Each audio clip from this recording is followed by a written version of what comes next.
Genome. Where would one scroll you back to on your way to the Congo 2,000 years ago, 100,000 years ago? Oh, me? Gosh. Well, I mean, John Lennon's, we're all peasants as far as I can tell, I think was John Lennon's line. I'm lucky enough to have done, which I'm sure many people would love to, that BBC programme, Who Do You Think You Are, where you can at least go back to some extent in your roots. But again, the devilish part of me, although I'm very interested in the Fry family, and I was very interested in my mother's family,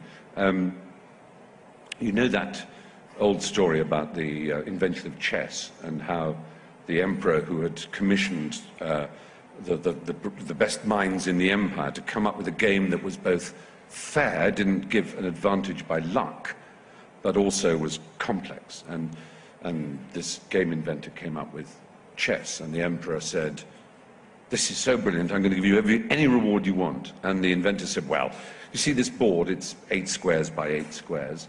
If you could put a grain of rice on the first square, and put 2 on the next square, and then 4, and then 8, I'll take all the rice and that you fill the chessboard with." And the emperor thought, "Well, I got away with that easily, didn't I?" And of course he hadn't got halfway before it became apparent that this was more rice than there was in the world. And that is the power of exponential curves, of the arithmetical progression of numbers.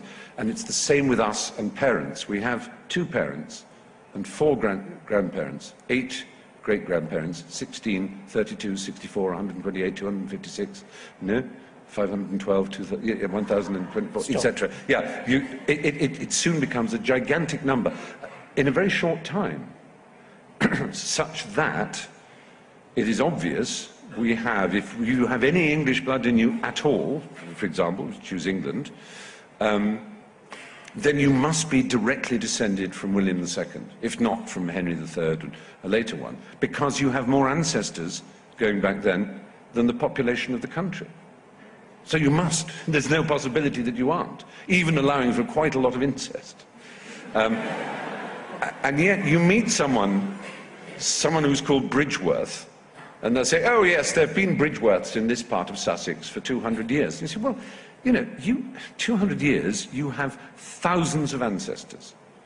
And each one of them is as responsible for your existence as any other. The fact that we happen to live in a society that chooses the patronym, the one male that holds the surname, doesn't mean you're more related to them.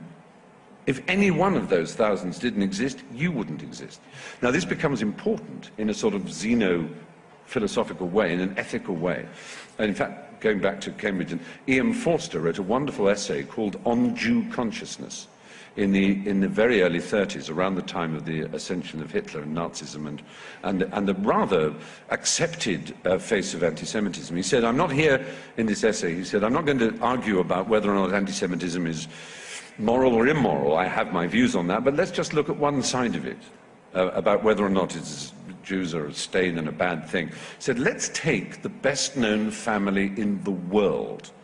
He said, I would submit that is the House of Windsor. So let's look at the Prince of Wales, as he then was, the great Prince of Wales, David, became Edward VIII. I do not believe that even the Prince of Wales could name his 8 great-grandparents, let alone his 16 great-great-grandparents. And if he can't, from the most famous family in the world, then how can any of us name our 8 great-grandparents? And if one of them is Jewish, or even a part Jewish, we wouldn't exist but for Jews. It is up to those who say, let's cleanse the race of Jews, first to prove that they aren't Jewish, and they won't be able to. The fact is we are so miscegenated. And that's really the point about genomes, is, the idea, what do we base our identity on?